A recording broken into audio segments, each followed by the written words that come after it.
The fluorescent lights of Terminal B hummed overhead as I wheeled my carry-on toward Gate 23. My noise-canceling headphones snug around my neck like a familiar embrace.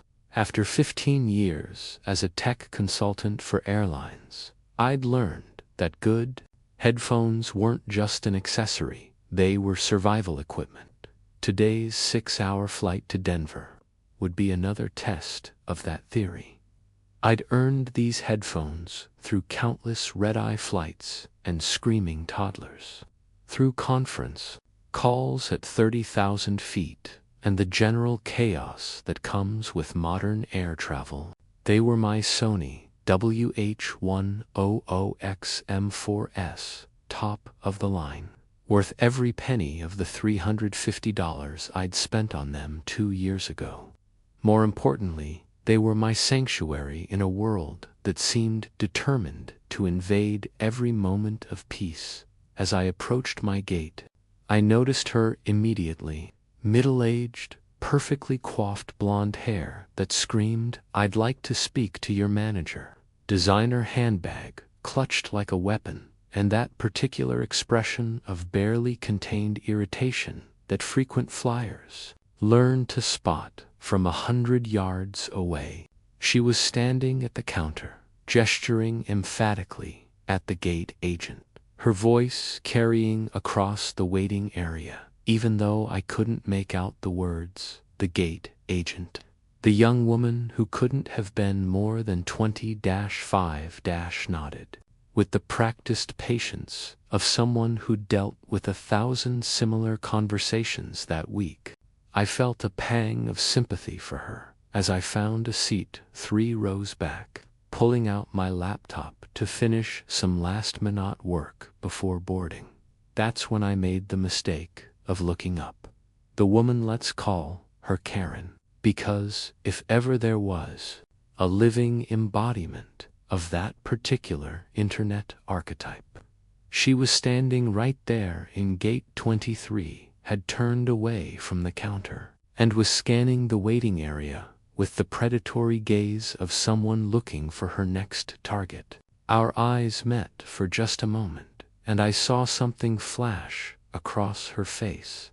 Recognition, judgment, I couldn't tell.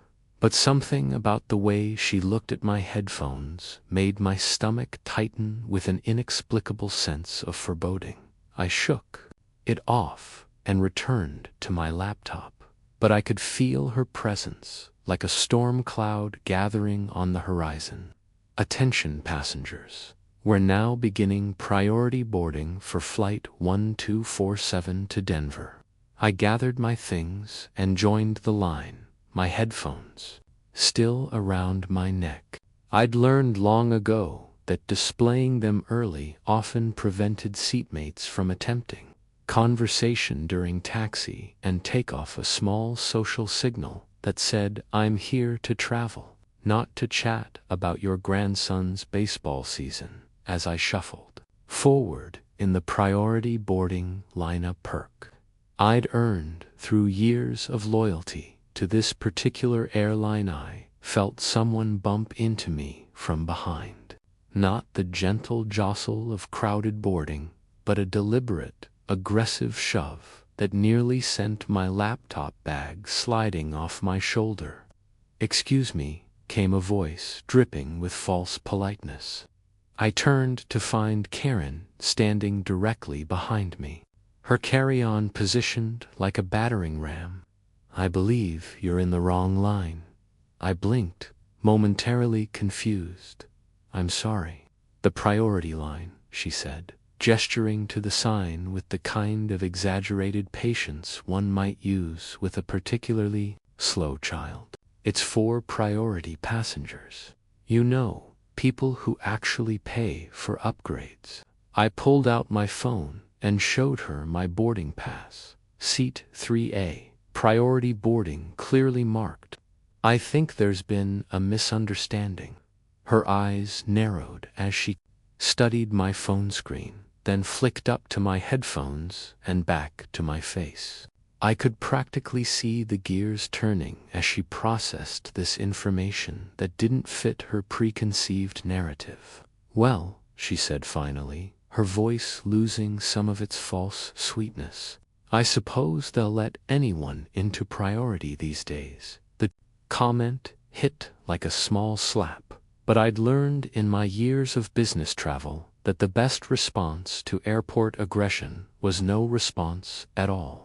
I turned back around and continued moving forward in the line, my headphones suddenly feeling heavier around my neck. But Karen wasn't done. "I just think it's interesting," she continued, her voice pitched just loud enough for the people around us to hear, "how some people dress down for flights these days. I mean, flying used to mean something. It used to be special." I glanced down at my outfit, dark jeans, a button-down shirt, and comfortable sneakers. Professional, but practically what any reasonable person would wear for a 6-hour flight. Nothing about my appearance warranted commentary, and we both knew it. The boarding line moved forward, and I found myself face to face with the gate agent I'd seen Karen berating earlier. Her name tag read Jessica, and she looked at me with the kind of relief that came from dealing with a normal, polite passenger after what had clearly been a difficult morning. But as I handed her my boarding pass, I heard Karen's voice behind me, pitched even louder now. "I just hope whoever's sitting next to me understands proper airplane etiquette." Jessica's eyes flicked past me to Karen, and I saw a flash of something annoyance, warning, cross her face before she returned to professional neutrality. "Have a great flight, Mr. Davidson," she said, handing back my boarding pass. As I walked down the jetway, Karen's words echoing in my ears. I had no idea that Jessica had just armed me with the most powerful weapon I'd ever carry onto an airplane. The plane was a Boeing 737-800, and my seat in 3A put me in the coveted front section with extra legroom and the kind of service that made frequent flying tolerable. I'd just settled in, laptop open on the tray table, headphones finally over my ears, when I felt the familiar vibration of someone aggressively shoving luggage into the overhead compartment directly above me. I looked up to see Karen wrestling with a carry-on that was clearly too large for the space, her face flushed with exertion and growing frustration. She was seated in 3B next to me, of course. "This is ridiculous," she muttered, loud enough to cut through my noise cancellation. "They never have enough room in these compartments." I paused my music and slipped one headphone off my ear. "Need help with that?" She shot me a look that could have frozen champagne. "I'm fine, thank you. I've been flying longer than you've probably been alive." It was a curious insult, considering I was clearly in my early 40s and she couldn't have been more than 50 herself, but I let it slide. I'd learned that engaging with angry passengers was like feeding stray cats. It only encouraged them to come back for more. But as she continued to struggle with her bag, muttering increasingly creative complaints about the airline, the plane, and the general state of air travel, I realized that my headphones were going to be more than just a comfort item on this flight. They were going to be essential for my sanity. I slipped them back on and returned to my work. The blessed silence of active noise cancellation wrapping around me like a cocoon. For exactly 4 minutes, I had peace. Then I felt a tap on my shoulder. I looked up to find Karen's face, inches from mine, her mouth moving with obvious irritation. I pulled off my headphones with a sigh. I said, "Could you please keep the volume down?" she repeated, her voice sharp with annoyance. I blinked. "I'm sorry. What? your music. It's bleeding through your headphones. Some of us are trying to have a peaceful flight." I looked down at my phone. The volume was at barely 30%, and these were high-end noise-canceling headphones specifically designed to prevent sound leakage. There was absolutely no way she could hear anything, and even if she could, we were still boarding with the general chaos of passengers finding seats and flight attendants making announcements. "I don't think that's possible," I said politely. "These headphones are designed to—" "Are you calling me a liar?" Her voice rose just enough to draw attention from the passengers still boarding around us. The flight attendant, a seasoned professional named Robert, according to his name tag, appeared beside our row with the practiced smile of someone who'd mediated 1,000 similar disputes. "Is everything all right here, folks?" Karen immediately pivoted, her entire demeanor shifting to that of a wronged victim. "I'm just asking this gentleman to be considerate of other passengers. His music is quite loud, and we haven't even taken off yet." Robert looked at me with the kind of polite inquiry that said he'd already sized up the situation. "Sir, would you mind checking your volume?" I held up my phone, showing him the screen. "It's at 30%, and these are noise-canceling headphones. There shouldn't be any sound leakage." Robert nodded, clearly familiar with the technology. "Those are excellent headphones, sir. I have the same model myself." Then, to Karen, "Ma'am, I don't think you'll have any issues with sound from those particular headphones." Karen's face flushed. "Well, I know what I heard." "Of course," Robert said diplomatically. "Let me know if you need anything else." As he moved away, Karen settled into her seat with the rigid posture of someone who'd just been publicly contradicted but wasn't ready to admit defeat. I put my headphones back on, but I could feel her eyes on me, burning with the kind of resentment that promised this was far from over. The plane pushed back from the gate, and I tried to focus on my work, but Karen's presence beside me felt like a live wire, crackling with potential energy that could discharge at any moment. I had no idea how right I was. We were 30 minutes into the flight, cruising at altitude, when Karen struck again. I was deep in a client proposal, headphones on, completely absorbed in my work, when I felt another aggressive tap on my... "They're making a noise, a humming sound. It's giving me a headache." I stared at her, genuinely confused. Active noise cancellation did produce a very slight ambient sound when no music was playing, but it was barely perceptible, and certainly not loud enough to bother anyone who wasn't wearing the headphones themselves. "Ma'am, I don't think that's don't." "Ma'am, me," she snapped, her voice rising. "I know what I'm hearing. Those things are defective, or something. The humming is constant, and it's driving me crazy." Several passengers in nearby rows had turned to look at us. The businessman across the aisle raised an eyebrow. A family with young children 2 rows up craned their necks to see what was happening. "Would you like me to turn off the noise cancellation?" I offered, reaching for the button on my headphones. "I want you to take them off entirely," Karen said, "for the rest of the flight." The request was so unreasonable, so completely out of line, that I actually laughed a short, incredulous sound that seemed to infuriate her even more. "That's not going to happen," I said, my own patience finally beginning to fray. "These are my headphones, and I'm not bothering anyone. You're bothering me." Her voice had reached a volume that made conversation impossible to ignore.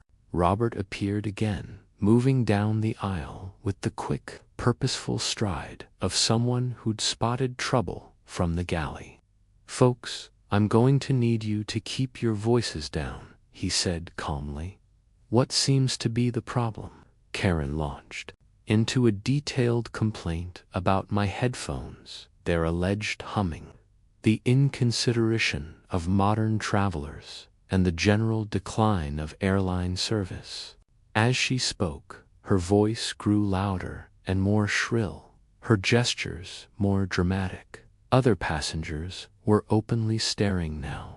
"Someone pulled out their phone, ma'am," Robert said, when she finally paused for breath. "I'm going to need you to lower your voice. You're disturbing other passengers." "I'm disturbing other passengers." Karen's voice cracked with indignation.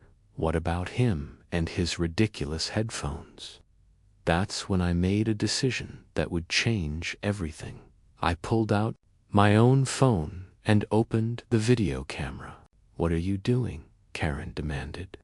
"Documenting this interaction," I said calmly, "for my own protection." And that's when Karen completely lost it. "You do not have permission to record me," Karen shrieked. Lunging toward my phone, I pulled it back, but she grabbed for it again, her perfectly manicured nails scraping across the screen protector. The phone slipped from my hands and clattered to the floor between our seats. "Delete that right now," she screamed, loud enough that every passenger in first class and probably half of coach could hear her clearly. Robert stepped forward, his professional demeanor shifting into something more authoritative. "Ma'am, I need you to calm down immediately and return to your seat." "I will not calm down." Karen was standing now, pointing at me with a shaking finger. "This man is harassing me. He's recording me without my permission." "This is illegal, actually," said a voice from across the aisle. "Recording in public spaces is perfectly legal, especially when someone's being as disruptive as you are." Karen whirled around to face him. "Put that away. All of you put your phones away." But it was too late.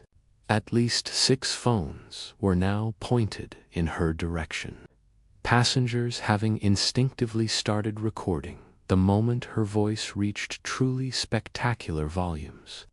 In the age of viral videos and social media justice, everyone recognized good content when they saw it. "Ma'am," Robert said, his voice carrying the unmistakable authority of someone who was done being polite, "I need you to sit down right now, or I'm going to have to ask the captain to make an emergency landing." The threat seemed to penetrate Karen's rage-fueled haze for a moment. She looked around at all the phones pointed at her, at the faces of fellow passengers staring at her with mixtures of disgust, amusement, and second-hand embarrassment. "This is ridiculous," she said, but her voice had dropped to merely loud instead of ear-splitting. "I just wanted to have a peaceful flight without having to listen to his stupid headphones." "My headphones that you can't actually hear," I said quietly, bending down to retrieve my phone. The video was still recording, having captured every moment of her meltdown in crisp 4K resolution. "I can to hear them." The shriek was back, accompanied by a stomp of her foot that would have been comical if it weren't so unhinged. "Everyone can hear them, and are widely considered the best consumer noise-canceling headphones on the market. I can personally assure you that they produce no audible sound leakage." The specific technical information seemed to hit Karen like a physical blow. Her mouth opened and closed several times as she processed the fact that even the flight attendant was contradicting her claims. "Well," she said finally, her voice reaching new heights of indignation, "maybe I have sensitive hearing. Maybe I'm more sensitive than other people. Did you ever think of that?" "Then perhaps," I said, holding up my phone to show her that it was still recording. You should have brought your own noise-canceling headphones. The suggestion was reasonable, practical, and completely logical. It was also, apparently, the final straw that broke Karen's last remaining grip on sanity. What happened next was like watching a controlled demolition in reverse of a building collapsing in an orderly fashion. It was as if someone had set off explosives randomly throughout a structure and was just letting chaos reign. Sensitive hearing. I'll show you sensitive hearing. She lunged for my headphones, which were hanging around my neck, her fingers clawing at the band with surprising strength. I leaned back, trying to protect both my equipment and myself, but she was surprisingly quick for someone having a complete psychological break at 30,000 feet. "Ma'am, do not touch another passenger," Robert commanded. But Karen was beyond hearing. "At this point, these things are weapons," she screamed, still grabbing for my headphones. "They're psychological torture devices. They're designed to drive people insane with their humming and their ... existence." I managed to slip the headphones off my neck and hold them away from her reaching hands, which only seemed to make her more furious. "Give them to me. I'll throw them in the toilet where they belong." "That's destruction of property," the businessman across the aisle called out, still filming. "That's a felony." "I don't care." Karen whirled around to face him, her hair now disheveled from her attempts to assault my audio equipment. "I don't care about your stupid laws. I care about having a peaceful flight.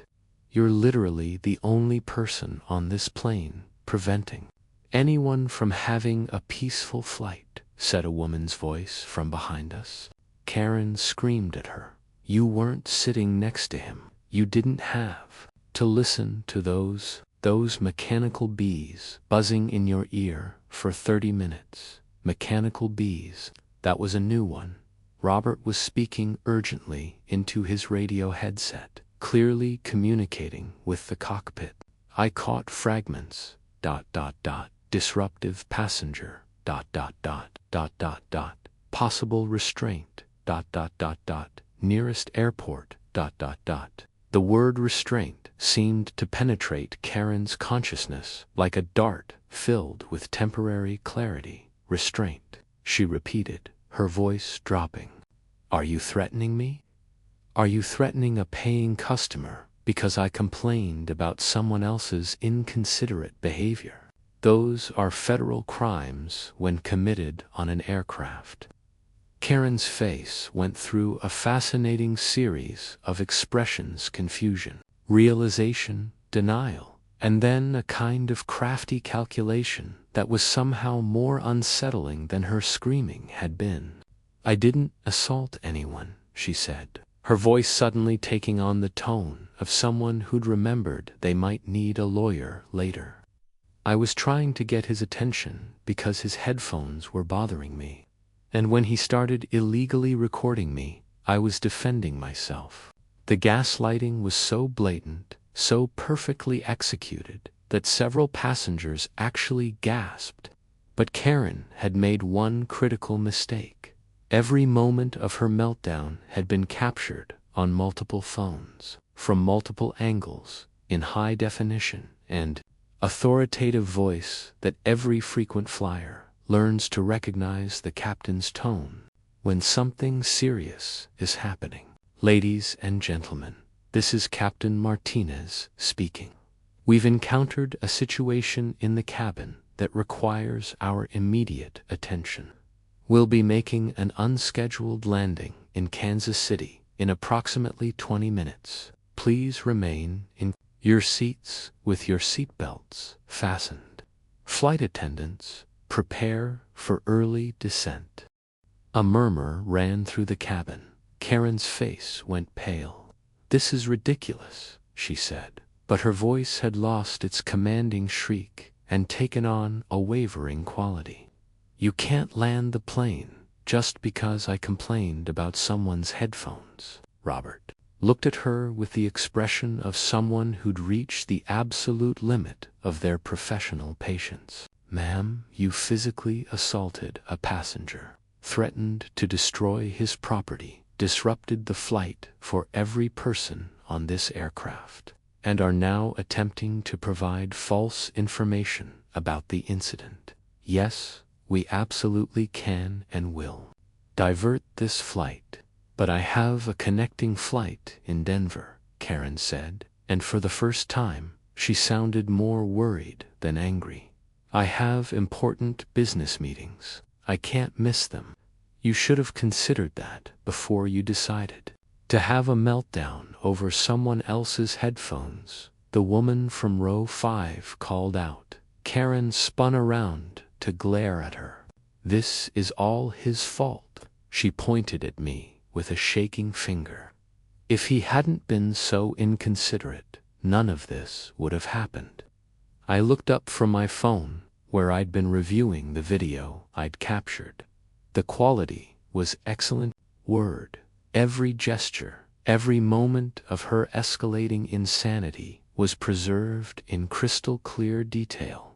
You know what? I said quietly. You're absolutely right. Karen blinked, clearly not expecting agreement. This is my fault, I continued, for not realizing sooner what kind of person you are. If I'd known you were going to have a complete psychological breakdown over the mere sight of someone wearing headphones, I would have asked to be moved to a different seat. I didn't have a breakdown, Karen protested, her voice rising again. I simply requested that you be considerate of other passengers. By screaming at me, trying to grab my headphones, and threatening to throw them in the toilet, I said calmly. Yes, very reasonable. The businessman across the aisle chuckled. Lady, I've got the whole thing on video. You went from 0 to completely unhinged in about 30 seconds. We all do, added the woman from row 5. This is going to make quite a viral video. The implications of what had just happened. In the age of social media, her meltdown wasn't just going to cost her this flight. It was going to follow her forever. You can't post those videos, she said desperately. I didn't give you permission. It's illegal. Actually, I said, pulling up a browser on my phone. Let me check the specific regulations about recording on aircraft in federal airspace. But I wasn't really researching regulations. I was doing something much more interesting. I was logging into the airline's passenger Wi-Fi portal using my corporate accountant account that, thanks to my 15 years as a tech consultant for airlines, had some very special privileges, including administrative access to the in-flight entertainment system. As the plane began its descent into Kansas City, Karen seemed to be experiencing the 5 stages of grief in fast forward. She'd moved through denial and anger, briefly touched on bargaining when she tried to convince Robert that this was all a misunderstanding, and was now settling into a kind of numb depression as the reality of her situation began to sink in. I can't believe this is happening, she muttered, staring out the window at the approaching lights of Kansas City. All I wanted was a peaceful flight. You had a peaceful flight, I said, without looking up from my phone, for exactly 30 minutes. Then you decided to declare war on my headphones. They were making noise. No, they weren't. You don't know. You weren't listening from the outside. I finally looked up at her. Karen, I've been using these headphones on flights for 2 years. I've sat next to hundreds of people, including crying babies, loud talkers, and snoring business travelers. Not once, Not a single time has anyone ever complained about noise from these headphones. Well, maybe I'm more sensitive than other people. Or maybe, said the businessman across the aisle, you're exactly the kind of person who looks for reasons to be upset. Karen whirled around to glare at him, but before she could launch into another tirade, the plane touched down with a gentle bump. Within minutes, we were taxiing to the gate, and Karen's fate was sealed. But I wasn't done yet. As the plane pulled up to the jetway, I made my final preparations. My phone was connected to the airline's Wi-Fi. My corporate credentials had given me administrative access to the in-flight entertainment system, and I had nearly 40 minutes of high-definition video showing Karen's complete meltdown. Ladies and gentlemen, we've arrived in Kansas City, Captain Martinez announced over the intercom. Please remain seated while law enforcement boards the aircraft to address the situation that caused our diversion. Karen's face went white. Law enforcement, federal air marshals, Robert explained. Assaulting passengers and disrupting flights are federal crimes. You'll be arrested and charged. But I didn't assault anyone. I barely touched him. You grabbed for his headphones multiple times, the woman from row 5 pointed out. We all saw it. We all recorded it. As if on cue, at least 6 passengers held up their phones, each one containing video evidence of Karen's behavior. This is insane, Karen said, but her voice had lost all its fight. This is completely insane. The boarding door opened, and 2 men in suits walked onto the plane, their badges clearly visible. Federal air marshals, just as Robert had promised. Ma'am, one of them said to Karen, we need you to come with us. As they escorted her off the plane, Karen turned back to look at me one last time. I hope you're happy, she said bitterly. Actually, I replied, holding up my phone with a smile, I'm about to be, because in 30 seconds, every passenger on that plane was going to see exactly what Karen looked like when she thought no one important was watching. As soon as Karen disappeared down the jetway with the federal air marshals, a cheer went up from the passengers, not loud or obnoxious, but the kind of satisfied murmur that occurs when justice is clearly served. Thank God, the woman from row 5 said loudly. I thought she was going to keep screaming for the entire flight. Did you see her trying to grab his headphones? The businessman across the aisle asked. I got that whole thing on video. It's unbelievable. But as satisfying as it was to see Karen face consequences for her behavior, I knew that her arrest was just the beginning. The real justice was going to come from something much more permanent, much more public. I opened my laptop and began uploading the video to my cloud storage, then started the process of editing it down to the most compelling moments. Karen's initial complaints, her escalating demands, her complete meltdown when I started recording, her physical attempts to grab my headphones, and finally her pathetic attempts to rewrite history as the marshals led her away. What are you working on? Asked a voice beside me. I looked up to see the businessman from across the aisle. He'd moved over to Karen's empty seat. Insurance, I said with a smile, making sure there's a complete record of what happened. Smart, he said. People like that, they try to spin the story later, make themselves the victim. Speaking of which, I said, would you mind sending me your video? I'd like to have multiple angles. Within minutes, I had video files from 6 different passengers, each one capturing Karen's meltdown from a different perspective. It was like having a documentary crew on the plane. But the best part was still coming. I opened my administrative access to the airline's systems and navigated to the in-flight entertainment controls. Every seat on the plane had a personal screen, and thanks to my corporate access, I could push content to any or all of them. "Ladies and gentlemen," I said, standing up and addressing the cabin. "I know we're all stuck here for a few more minutes while they sort out the paperwork from our ... enthusiastic fellow passenger. Would anyone be interested in seeing an instant replay?" The response was immediate and enthusiastic. "Yes, absolutely. I want to see it again." I smiled and uploaded the edited video to the entertainment system.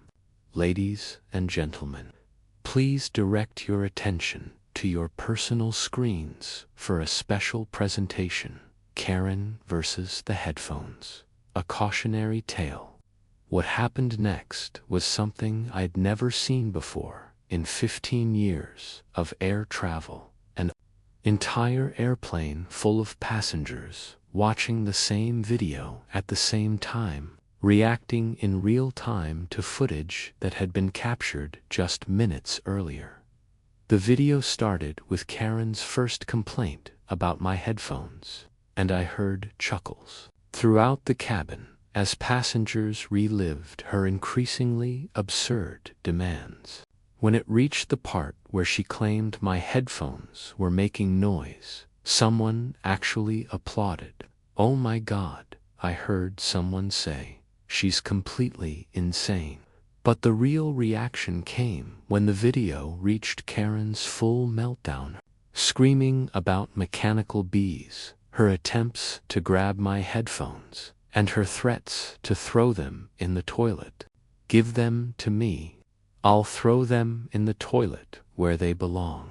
Karen's voice echoed through the cabin speakers, and the entire plane erupted in laughter. "She actually said that." The woman from row 5 called out, "I can't believe she actually said that." The businessman beside me was shaking his head in amazement. "I was sitting right here, and I still can't believe what I just watched."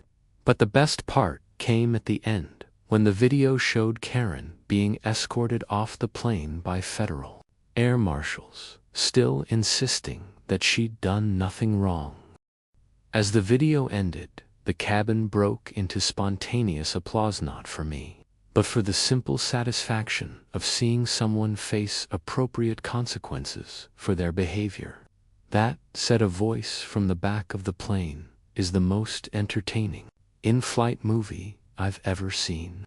But I wasn't done yet. While the passengers were still talking and laughing about the video, I was uploading it to YouTube, TikTok, Twitter, and Reddit. Within minutes, Karen versus the headphones was live on the internet, complete with detailed descriptions and relevant chashjazz. #airplane Karen, #headphone meltdown, #air rage, #KARENS, gone wild, #federal crimes. The video started getting views immediately, first dozens, then hundreds, then thousands.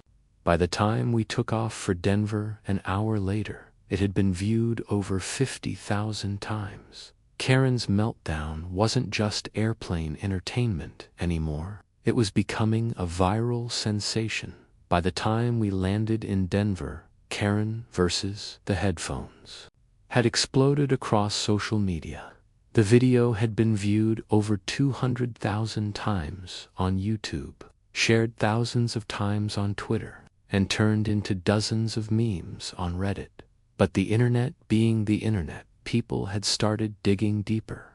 "Dude," the businessman said, showing me his phone as we taxied to the gate, "someone figured out who she is." I looked at his screen to see a Twitter thread that had identified Karen as Patricia Patty Williamson, a middle management executive at a mid-size marketing firm in Denver. Her LinkedIn profile, her company bio, even her Facebook page, everything was being shared and discussed. How did they figure that out so fast? I asked. Someone recognized her, he explained. Turns out, she's done this kind of thing before. There's a whole thread of people sharing stories about her losing it in restaurants, stores, and other flights. I felt a momentary pang of something not quite guilt, but concern about the magnitude of what I'd unleashed. But then I remembered her screaming in my face, trying to grab my headphones, and attempting to rewrite history when the marshals arrived. Actions have consequences. That's how the world works. Check this out, the woman from row 5 said, leaning over from across the aisle. She was scrolling through TikTok on her phone. Someone already auto-tuned her screaming and turned it into a song. Sure enough, there was a 30-second TikTok video featuring Karen's voice digitally manipulated into a catchy tune. Give them to me. I'll throw them in the toilet where they belong. Mechanical bees buzzing in your ear. It had already been viewed 500,000 times and had thousands of comments. This is insane, I said, but I couldn't help smiling. This is justice, the businessman corrected. People like her think they can treat service workers and fellow passengers like garbage because there are never any real consequences. Well, now there are consequences. My phone buzzed with a notification. The YouTube video had passed 1 million views, but the real surprise came when I opened my email and found a message from Jessica, the gate agent from our original flight. Mr. Davidson, I wanted to thank you for what you did today. Patricia Williamson has been banned from flying with our airline multiple times, but she always manages to get her bans lifted through complaints and threats. After seeing your video, our corporate office has issued a permanent lifetime ban. She will never fly with us again. Thank you for giving us the evidence we needed. I showed the email to the businessman, who grinned broadly. Well, he said, I guess she won't have to worry about other people's headphones anymore.